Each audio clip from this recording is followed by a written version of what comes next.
Toronto, Ontario's capital, Canada's biggest city. A hub for every subgroup and culture exists. However, there's one in particular on the rise.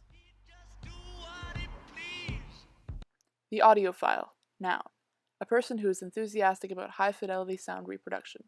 They've been around for a while, yet something's different about this group.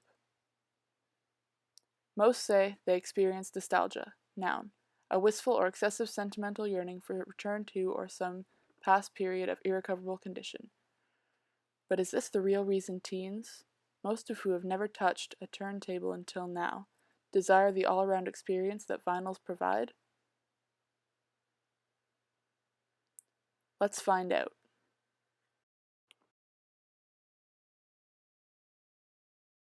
Well, I already owned a record player because like it was my dad's, and then what made me want to buy records and vinyls themselves was when I really got into certain artists and like I'd get their CDs, I'd download their music, and then taking it like buying a vinyl was like taking another step to show my dedication to the artist. So that's how I really got into it, and then after that, I just it sort of spiraled from there, and I just started buying more and more vinyls. What really sparked my interest was how my favorite band came out with one of their new albums on vinyl, and I'm like, hey, that's a pretty cool concept. My dad has a record player he doesn't use. I may as well just get one for the sake of it. And then after that, it's like, I wasn't expecting to have a huge satisfaction in it. The satisfaction of playing it really made me want to collect more and just own a tangible item of the physical one. So that just expanded into two, then three more in Christmas, and then now I'm at about 18 now.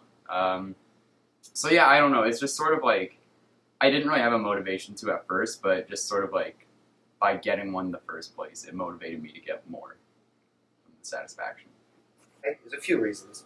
Like mainly because I really like music, and there's a few albums and songs that like speak to me, kind of, I don't know, encapsulate a time for me or like an emotion, because I'm really that pretentious. But basically, like for example, Vampire Weekend, Modern Vampires of the City. I love the album because it reminds me of grade 8, it reminds me of a good time in my life. So I bought it to kind of hold on to that. And I think the reason why I buy vinyl is because it's important to me. I think having something there that you can hold and that represents something for you is gratifying in a lot of ways that you can't get with just regular old digital music. You know what I'm saying? So it's the same with every vinyl I have. Like I don't go and buy a vinyl just for the sake of it. Like I really love Drive. The whole experience of getting this vinyl and just looking at it, because it's a beautiful hot pink vinyl. That's what does it for me. It's a lot of the vanity that goes along with it.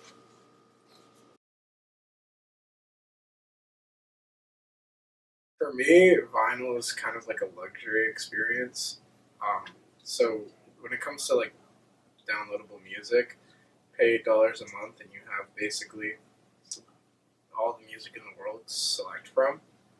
For vinyl, I go out and I can spend anywhere between $20 and $100 on a single vinyl, right, album. And so for me, it's like it has to be an experience whenever I listen to it. I prefer buying the vinyls over digitally downloading my music or streaming my music, because having that, like the actual vinyl itself, like possessing the music itself, is just a really nice feeling. It's like an exclusive feeling, because there's not a lot of vinyls. I mean, obviously they'll keep producing them, but like just having a vinyl feels very exclusive and nice, and it's just you're holding the music physically instead of digitally. I mean, obviously you can have a lot more on like, I use Apple Music. I have like 850 songs on it. So in terms of like getting more music, that's a lot better, obviously. But there's a certain sense of satisfaction you have just owning, like, seeing the artwork like there in person as a foot by foot representation instead of just on a small screen. And like this is what the actual band's releasing, not just an audio file. I don't know. It's just sort of something you can hold, see that you have. You can see your collection grow when on the phone it's just sort of song names, not something really there. My favorite thing is like, I don't know, for a while it took me to set up my speaker system, so I just did a lot of just running through without actually hearing the music. But you can hear like the faintest sound from your actual record player. And like what it is it's like there's actually the music in this disc. So yeah, it's the tangible fact that there's music ingrained into the surface. It's not just out in a cloud somewhere and you bring it back to listen to it. It's there for you to listen.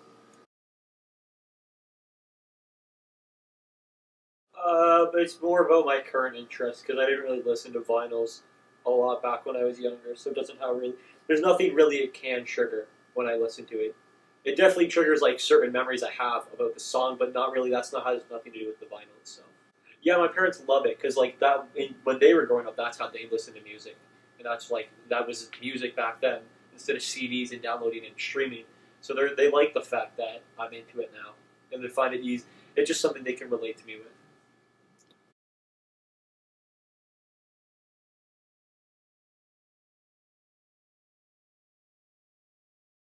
And also, yeah, the cover art and the art that goes along with them, I love it a ton. Like, that's just beautiful to me. Like, beautiful, you know? Everything just kind of goes together. And if it's a really well-made vinyl, then things go together, you know what I mean? So, like, Mac DeMarco album. Not a great album cover, because it's a bad picture. But there's art that goes along with it that I love holding on to. Just because it's ridiculous. Like, he's in a dog mask. You don't get that on digital. So going out and purchasing that vinyl, that's a whole thing. You don't just sit at home in bed in your undies and just go, oh yeah, that seems good. You go out to a store, you buy it after taking the time to think about it. It's a process. I love it. They both have their ups and downs. There's a lot more quantity on the other, but I think not even in terms of how it sounds, but just the satisfaction of owning a collection outweighs it kind of for me. Just having that album on vinyl, it just takes it to the next level. And plus, the fact that the vinyl comes with a screenplay. I don't know. It's just with vinyls, there's a lot more opportunity and a lot more. You're able to do a lot more things than like streaming or downloading the music. With there being plenty of research done already on the neuroscience of marketing, studies by Roger Dooley have shown that physical media leaves a deeper footprint on the brain, relating to the increase in sensory processing of a tangible item. Mr. Dooley states, there is more processing taking place in the right retrosplenial cortex when physical material is presented. This is involved in the processing of emotionally powerful stimuli and memory, which would suggest that the physical presentation may be generating more emotionally vivid memories. This indicates that physical material is more real to the brain. It has a meaning and a place. It is better connected to memory because it engages with its spatial memory networks. Next, we visit the largest independent record store in Canada, Sonic Boom, Toronto, Ontario. But it was not your fault but mine, and it was your heart on the line. I really fucked it up this time, didn't I, my dear? Didn't I, my dear? Hi, my name's Christopher, and I'm the manager at Sonic Boom Records in Toronto. The resurgence of vinyl records has been kind of happening within our store for probably the last 10 years. We've seen a real change in customers moving away from CDs and moving into buying vinyl, which is great. I think there's a lot of reasons why it's coming back. One of them could be a lot of people talk about a backlash against MP3s and vinyl, having a warmer, tactile feel to them. It's a little more interesting buying a record, coming down to a store and picking it out than buying an MP3 at home on your computer. People thought they were for a little while, but vinyl actually never did fully disappear. It just got eclipsed, especially in the 90s by CDs, but they were always making it and they've never stopped. I hope they never stop because we at Sonic Boom love buying and selling records and listening to them. The information gathered coincides with Dooley's statement. Therefore, the resurgence of vinyl records, particularly in teens and young adults, is driven by the brain's constant desire for tangible items.